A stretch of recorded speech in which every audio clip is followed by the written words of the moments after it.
நம்ம தனியாக இருக்கணும்னா டைகர் தான் ரொம்ப எனக்கு எனக்கு அவன் ரொம்ப பிடிக்கும். அவன் வந்த புதுசில் எனக்கு அவன்கிட்ட ரொம்ப அட்டாச்மெண்ட்டே இல்லை. அதுக்கப்புறமா தான் ரொம்ப எனக்கு அவனை ரொம்ப பிடிக்க ஆரம்பிச்சிச்சு.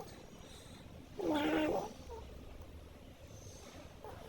என்ன சொல்கிறது, என்ன வச்சா மனசு கஷ்டம் இருந்தாலும் என் டைகர் கூட இருந்தானே எனக்கு ஒன்றுமே தெரியாது.